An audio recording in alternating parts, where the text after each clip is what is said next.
Welcome to Satsang. Let's start with just a few minutes of quiet meditation together. Find a position you can sit in without moving for, say, 7-8 minutes or so. Doesn't have to be any special asana, but it should be a position in which your spine is straight,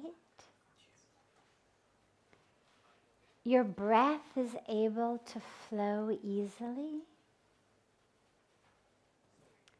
and a position that you're not going to need to move or adjust for a few minutes.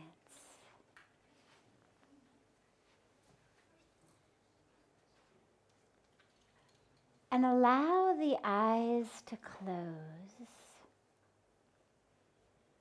And as they close, allow yourself to take a moment and consciously pull in all of the senses that are so focused on the world outside. The sounds, the sensations, smells. Take all of those senses and just consciously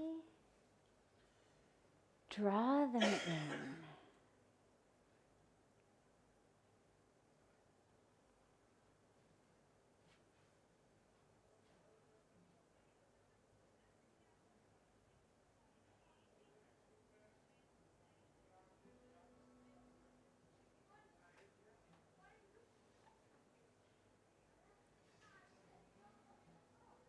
And draw the awareness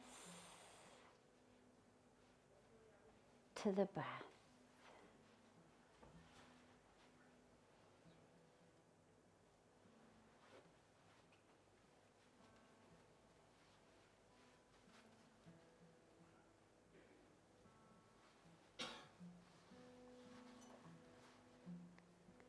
Allow the awareness to merge fully with the breath as it flows in and flows out.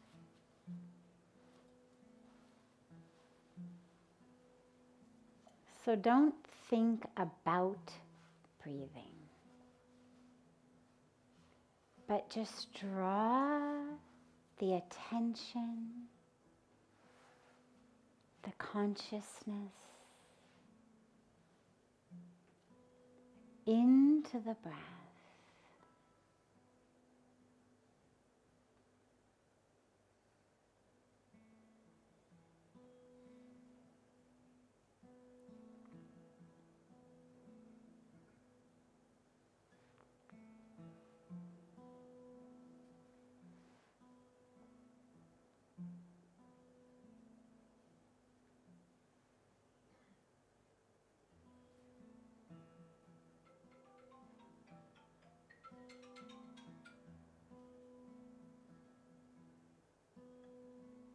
If you find that the mind wanders, you can give it a very simple mantra of so hum. You can gently chant so on the inhalations and hum on the exhalations to yourself. It means I am that. I am one with all that exists.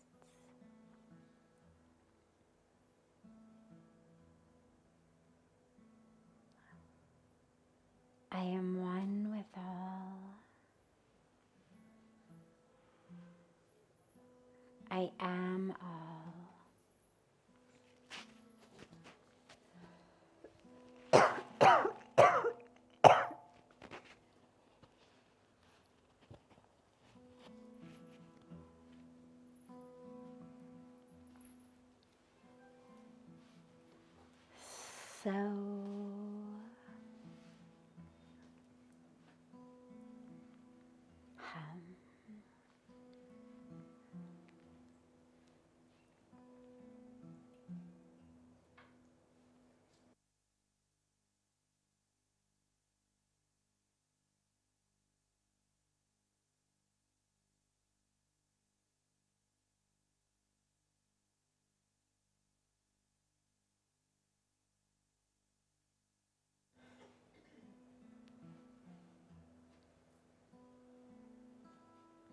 And keep drawing that awareness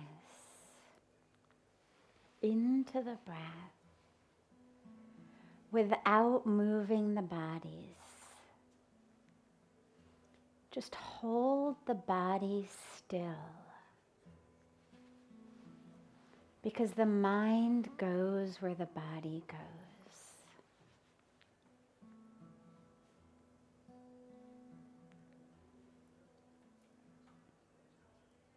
Allow the mind to stop following the body for a moment and draw it fully into the breath.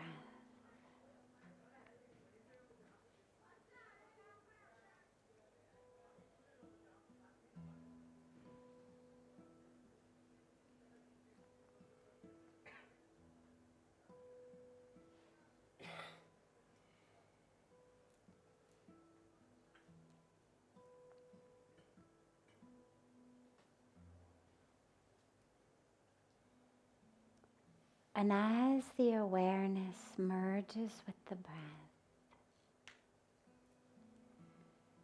in an unbroken wave of inhalation and exhalation, notice how the borders and the boundaries of the body begin to dissolve. And as we inhale from the outer to the inner, and exhale from the inner to the outer, notice how that border between inner and outer starts to dissolve until there's no longer an inner, no longer an outer. There's just breath.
If the mind wanders, don't worry. Just draw it back to the breath.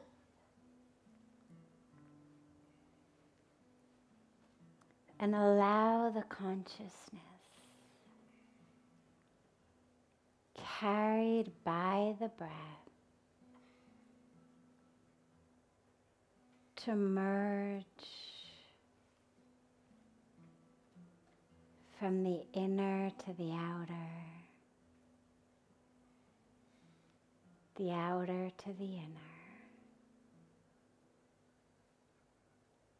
into an experience of unbroken spaciousness.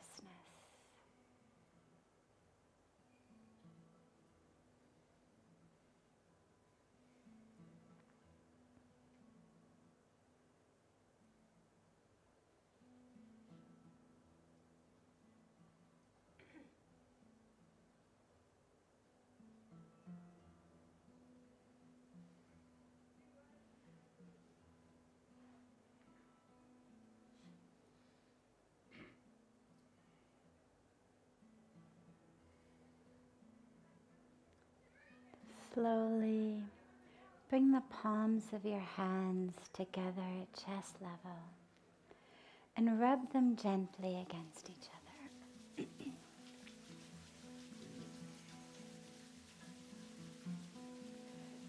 Press the palms of your hands into your closed eyes.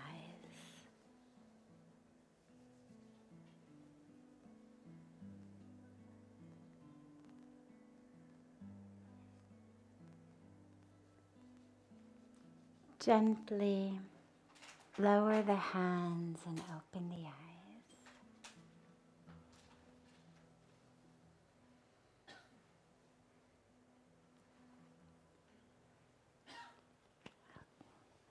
Welcome again to Satsang.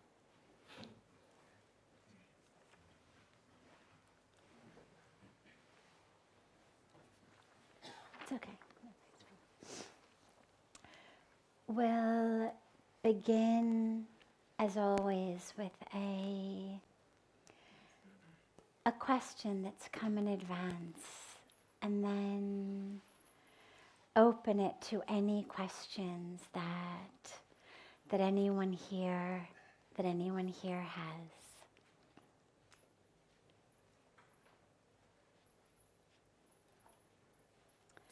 The only time I feel peace is when I'm in prayer and doing sadhana. How do I carry that feeling with me when I'm dealing with life's daily drama?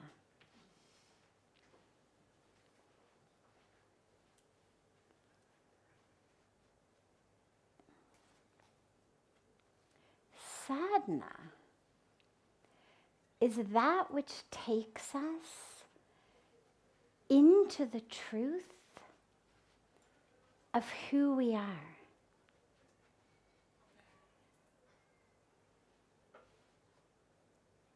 When we stand up from sadhana and move into the world, we have to carry that truth with us. If I have two truths, a sadhana truth and a rest of the time truth, it isn't truth.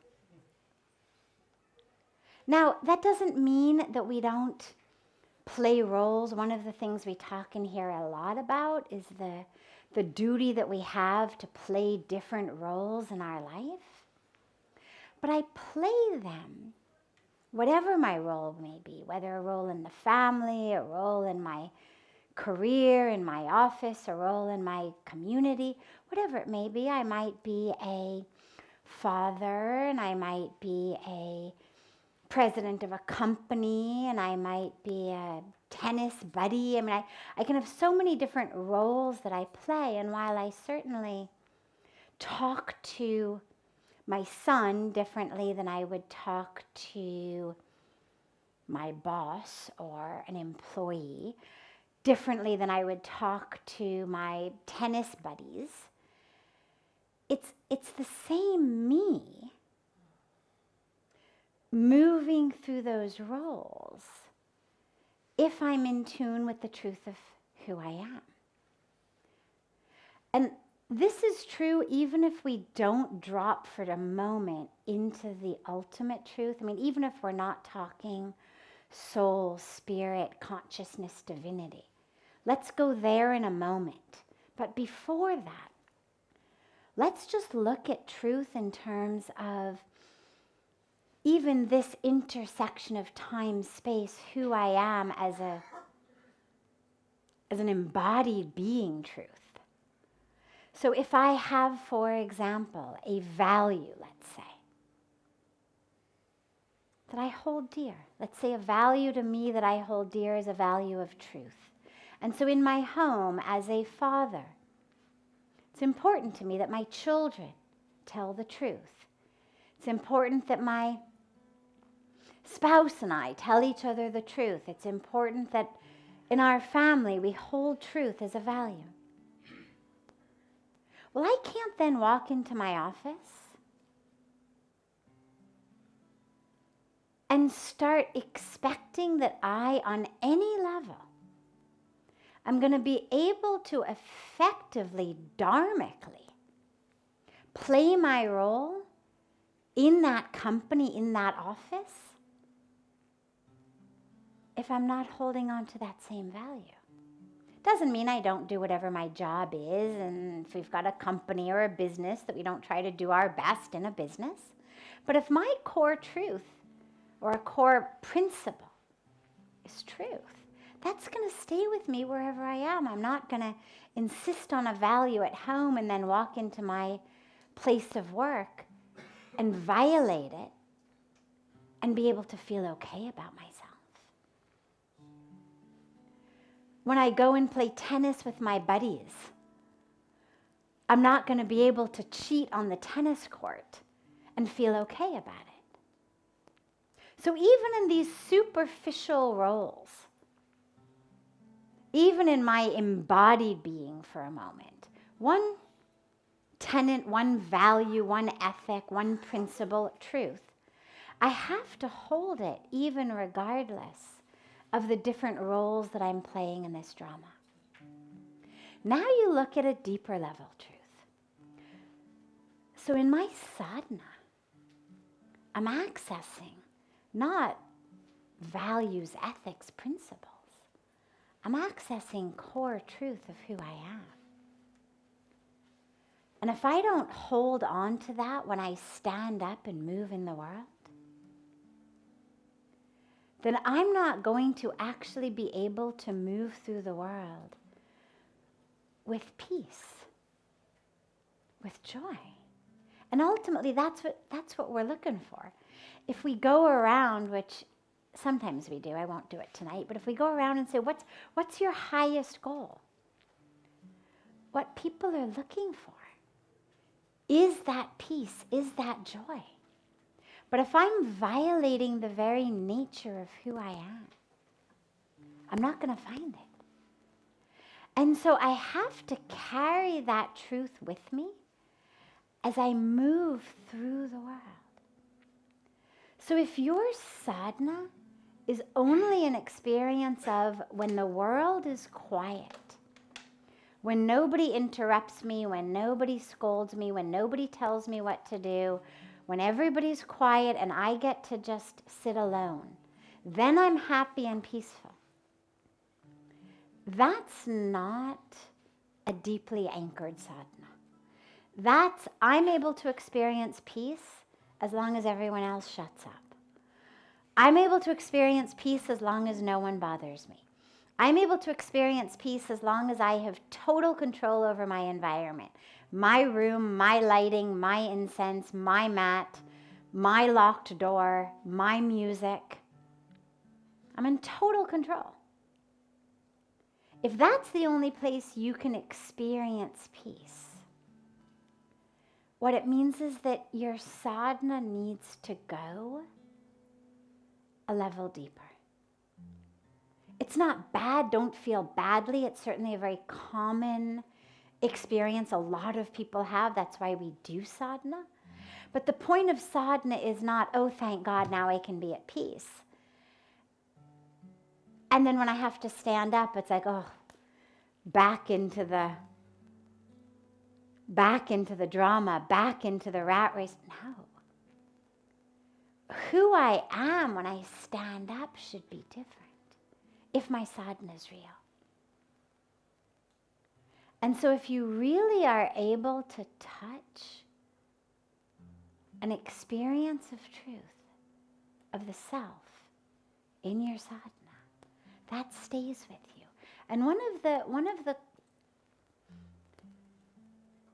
most basic but beautiful aspects of that stays with us is when we meditate, regardless of the technique we're using for meditation, one of the things that most people experience is some sense of a dissolving of where you end and the world begins. Now, in order to experience that, you have to stop moving the body. That's why we try to insist to the extent possible that for 7, 8, 9 minutes of meditation that you don't move. Because even if it's just slight, even if it's just redoing my legs, every time that happens, the senses in my brain of where my ankle is in relation to my knee, where my knee is in relation to the ground, that kicks in.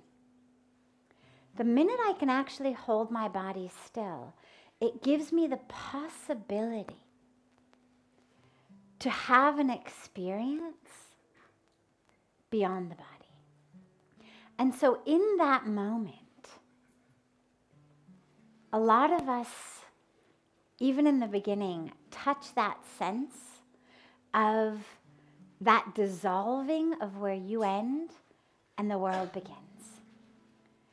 And when you know that, then as you move through the world, you stop moving through the world in a spirit of separation. You move through the world knowing we're connected. I'm only able to lie and to cheat and to harm and to steal if there's a sense of separation. If I'm over here and you're over there, yeah, I can lie to you about you. If I'm over here and you're over there, we're separate.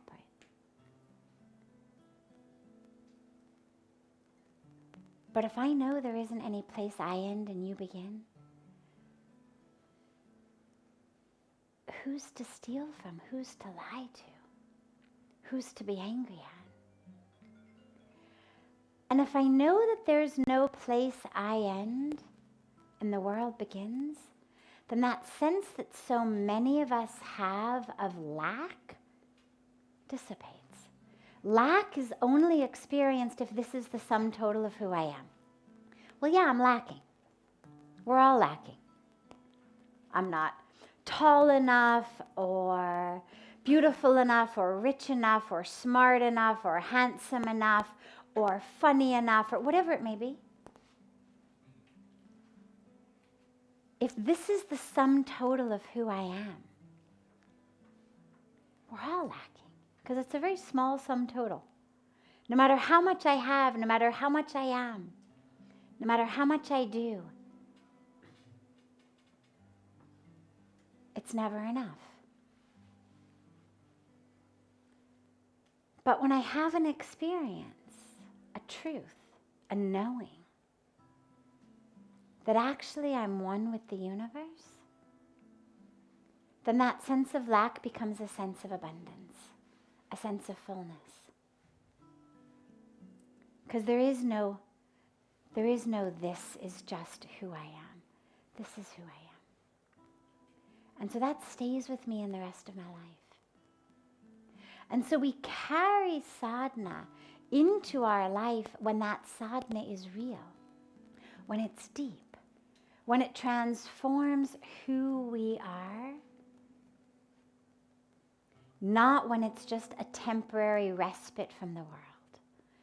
So that's what you have to ask yourself is my prayer, is my sadhana just me with earplugs in a dark room and the door locked and finally able to kind of push the world out for a little bit of time and be quiet, which by the way, in and of itself is not a bad thing at all. It just doesn't last very long because it hasn't actually changed who we are. That's the piece that is, don't come too close to me because I'm feeling really peaceful and I don't want to lose it.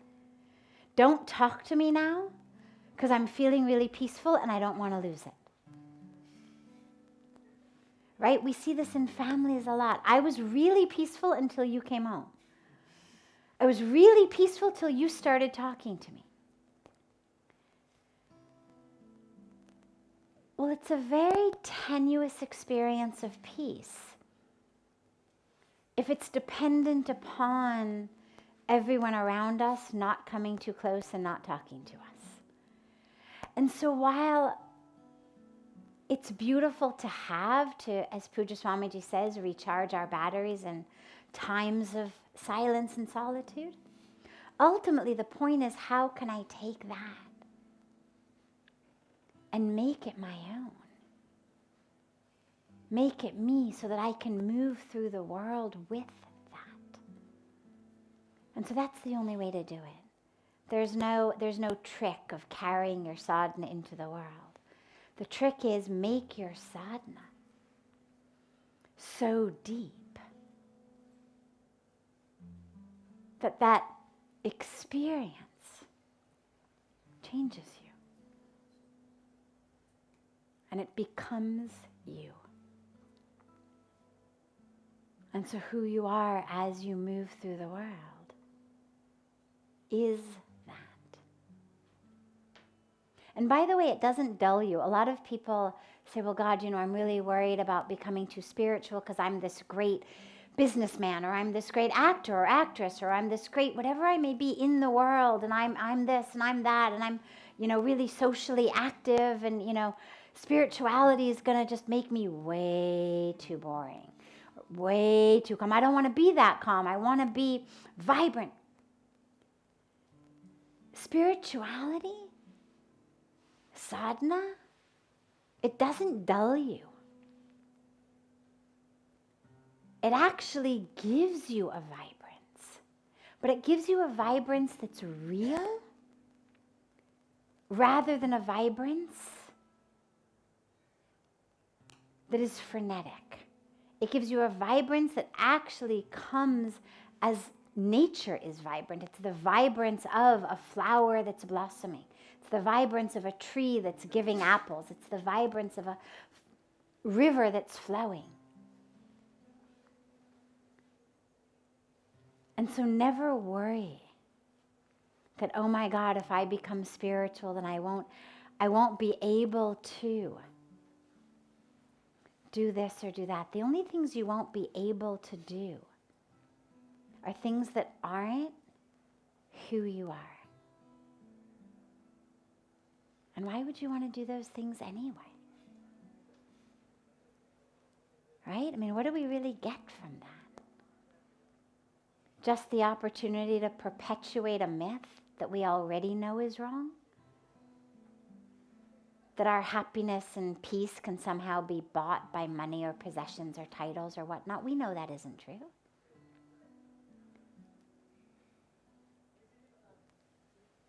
And so connecting to the sadhana, connecting to the spirituality, allows us to move through the world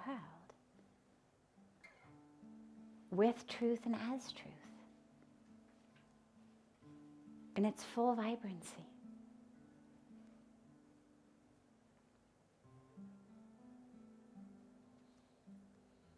Before taking any other questions, yes, I'm happy to take any that are here, beginning with yours. You said that one can only say lie if there is a sense of separation. One can only? Say lie to someone if there is a sense Okay. We can only lie to someone if there's a sense of separation. Yes. But if we have to say lie to come to truth, for example, for coming to Satsang, then it doesn't feel like a lie. So it's a lie or it's... Okay.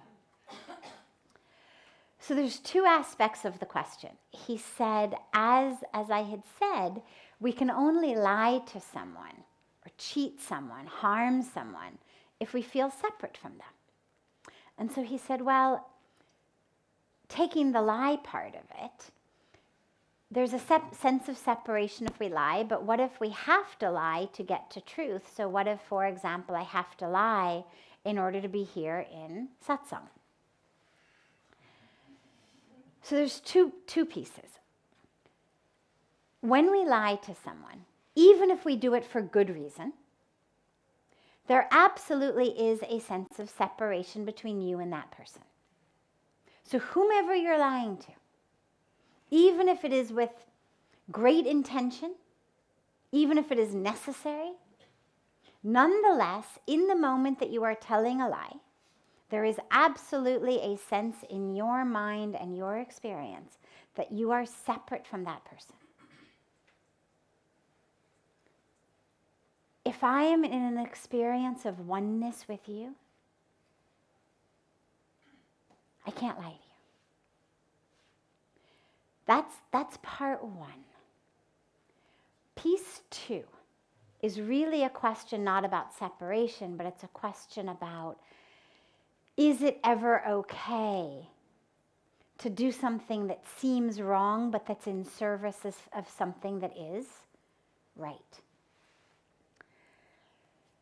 So, specifically with regard to speech, in the Bhagavad Gita, Lord Krishna gave us a beautiful equation. The equation was that in order for speech to be dharmic speech, tapasive speech, it has to be 3 things. It has to be true, but it also has to be kind and beneficial. So if the truth is true, but it's hurtful to someone, and it's not beneficial to them, that is not considered dharmic speech.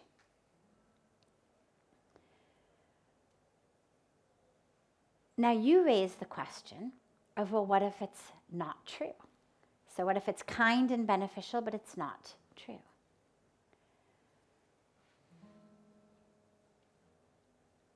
This is an aspect of relationships that we are in. And the question, of course, becomes,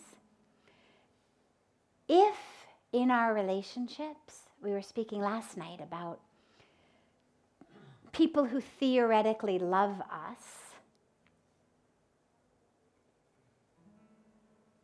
but who don't want to let us actually live as the truth of who we are. And the awareness that that isn't then a fullness of love. If there's really a fullness of love, I'm going to want you to experience and to unfold and to be the fullness and the truth of who you are. But of course, especially in families are made up of lots of humans. And unless your family happens to be made up of humans who are enlightened, you've got humans with agendas. You've got humans with good intentions, doing the best they can, navigating their own karmic package in the best way they know how. But with their own ignorance, with their own fears, with their own attachments, with their own egos. And that's what ends up keeping other people in the family stuck. Then it's, I need you to behave in the way I want you to behave, not actually because it's good for you, but because if you don't, I get upset. And I can't manage my own emotions.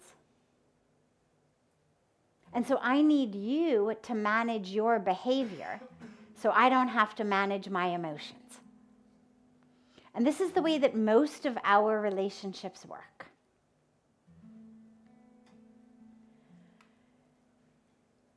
And this is something, as we embark on a spiritual path, each of us has to navigate for ourselves.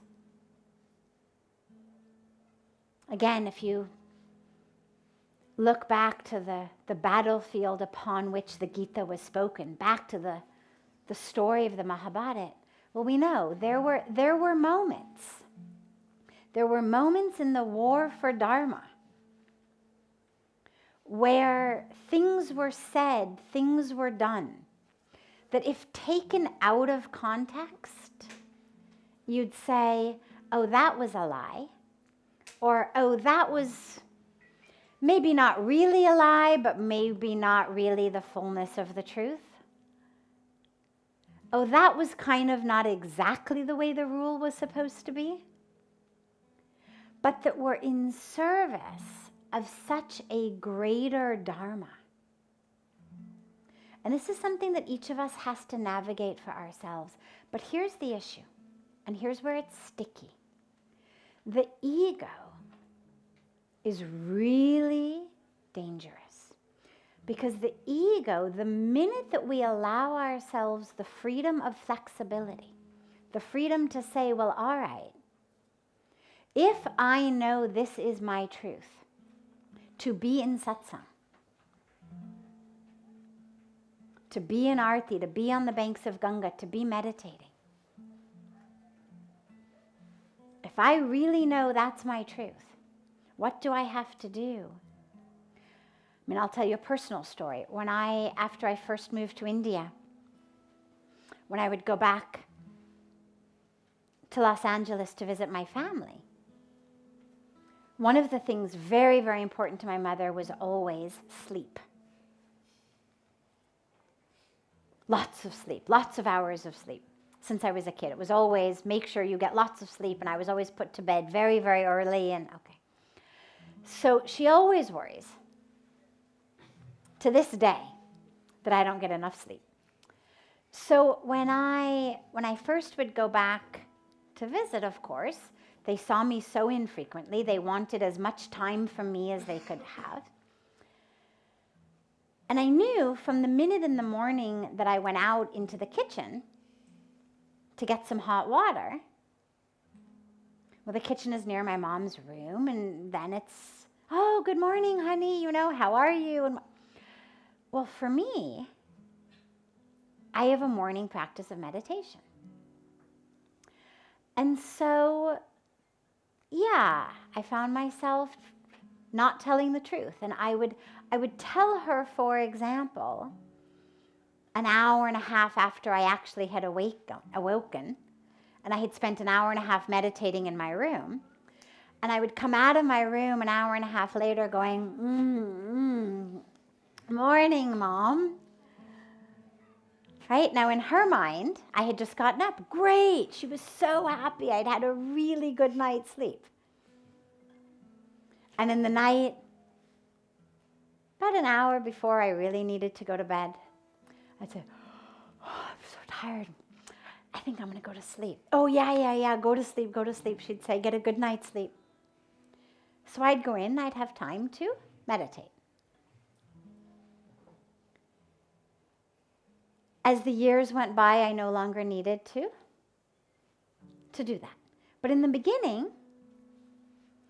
it was necessary in order for me to get those hours to do my practice without her feeling like, oh my God, you've already moved thousands of miles away. Now you come back to visit. As it is, you already have so much work to do. So it's not like I could give all day long to them anyway. And now here are these hours that you're awake, you're not working, but you're not with us. And rather than create that daily tension, it was so much easier to just say, I'm going to sleep. Or I slept in. But I was aware that this was not an ideal situation. And as the years have gone on, you change. And so what I would suggest to you is navigate it however you need to navigate it right now. But don't allow yourself to think that this is any kind of a permanent solution. And be very wary of the ego that gives you the permission to break a rule, because the ego will start to give you all sorts of reasons to break rules. Oh, it's okay to lie about this. It's okay to lie about that. It's okay this. It'll start to justify itself because the ego thinks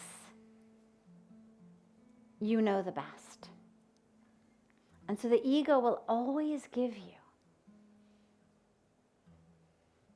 a justification to take the easy way out. It'll always give you a justification to lie. Try not to take it. See where can you, through your truth, give people in your life, your family, the opportunity to step into a greater truth for them. It takes some courage. But to be able to say, Mom, Dad, or whoever it is that you need to lie to in order to be in satsang, this is important for me. Sitting here, I'm experiencing an aspect of me. I'm learning about me. I'm touching me. I'm evolving. I'm awakening. However you explain it. And that's essential to me. Because if I don't know who I am, I don't know how to move through the world. Then I'm just obedient. But I want to be more than obedient. I want to really be an awake, light-filled tool in the hands of God. But in order to do that, I have to clear away some of the stuff. I have to clear away some ego. I have to clear away some ignorance. I have to clear away a lot of stuff. Give them an opportunity to step into a space that's bigger than the space that they're in. We also, the other last piece of this is, we underestimate the power actually of a lot of our loved ones a lot. We take a shortcut and an easy way out, thinking they won't be able to handle it, or just because we are conflict averse. But sometimes speaking the truth and holding it in a place of love and inviting others into that place of truth is very, very powerful, and is exactly perhaps what that aspect of your Dharma is. Because now, for me, in such a beautiful way that the universe works, now, I mean, not starting even now, starting years ago, my mom says, I want to learn to meditate. Teach me to meditate. Do you think you could meditate with me? So you see how when people are given a little bit of space into which they can also expand, that's more than the space that they're used to living in.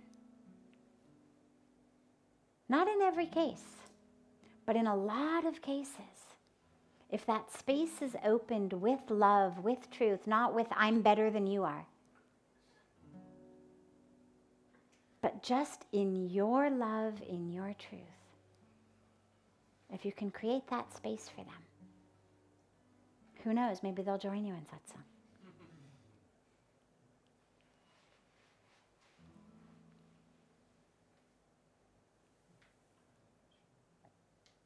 Yes. I'm realizing more and more how impatient I am in life and how this affects my life in all different aspects. Do you have any advice on Patience. on patience?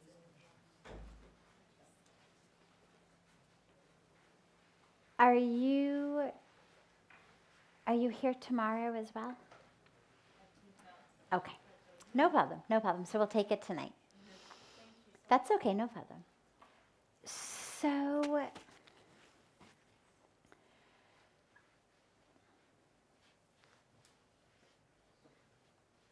impatience comes from the belief that somehow there is something wrong with the present moment. That's why I'm impatient. Something is wrong in this moment that in another moment is going to be right. Whether I'm impatient with others because they're not getting it right or doing it right, or whether I'm simply impatient in general. Things should happen faster and better. What I want should happen faster and more. Either way, they're both rooted in the same myth that there is something wrong with the present moment. And the only way to be patient is to realize the perfection of the present moment. That doesn't mean that we may want the next moment to be different. Perfection in the present moment doesn't mean laziness or complacency or agreeing to the status quo. It simply means in this moment, in this breath, in this place, everything's exactly as it should be. And in the next moment, I'm gonna work, beginning perhaps with an intention in this moment, to bring about a change. Should I believe that future moments can be even more perfect than the present moment? Perfect in a different way than the present moment? But as long as this moment is here, this is exactly the moment that you are supposed to have right now. So impatience assumes as its base that there is something wrong with this moment, that something could, should be better about this moment, and that it better happen fast. So it's also living in the future. And the dilemma of that is you miss the present. And the other aspect of impatience is we think it's about something specific. So for example, I'm really impatient to finish high school so that I can go off to college. I'm really impatient to finish college so I can get into graduate school. I'm really impatient to finish graduate school so that I can finally have my career. I'm really impatient to rise in my career so that I can do even more. I mean, everything becomes something else. But in each moment, we think it's just one thing. If at any moment you said, what's wrong with the present moment? We'd give you one main thing. I'm impatient for this or about that. But the dilemma is it's never that. It's always one after the other, after the other, after the other. And that actually just becomes the nature of who we are. And then you keep missing your present moments. Every one of them. Because you're always somewhere in the future. Because that becomes what in Indian spiritual tradition we call a sanskara. In Western science, we talk about as a neural pattern or a neural network of how literally our brain moves. And when we have impatience, it's constantly like, yeah, okay, wait, faster. When is this going to change? Hurry up, that needs to happen. Whether it's someone else, whether it's me, whether it's the universe. And so I'm never here. I'm always in the future and it's not coming fast enough.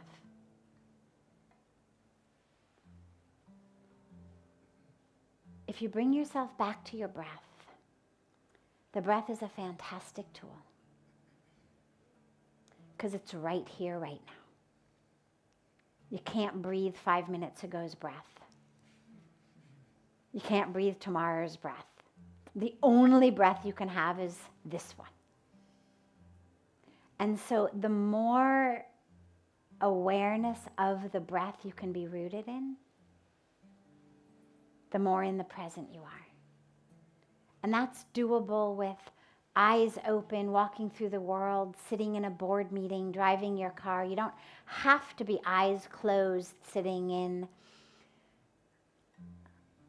lotus position in your temple meditating. You can be aware of the breath, grounded in the breath, whatever else you're doing. But it always brings you straight into the present moment. And so the minute you find the mind becoming impatient,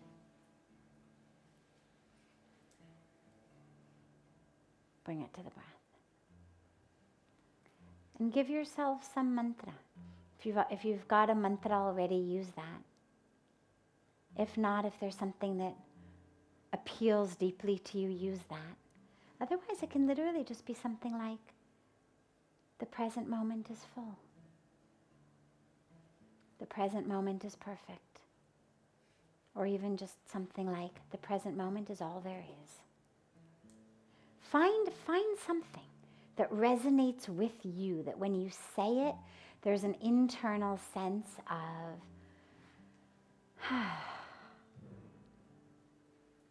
something you can literally exhale into. And just allow that to resonate through your awareness. And because it's a habit and a pattern, you can unlearn it. Impatience is not a very deeply rooted sense of self. It's just a personality habit and trait that we adopt and then we keep strengthening. You can unlearn it. Pujya Swamiji always says, if you're impatient, you become a patient. Literally, it makes you sick. So we learn patience so we don't have to be a patient. Wonderful. We will start tomorrow evening with your question. Okay?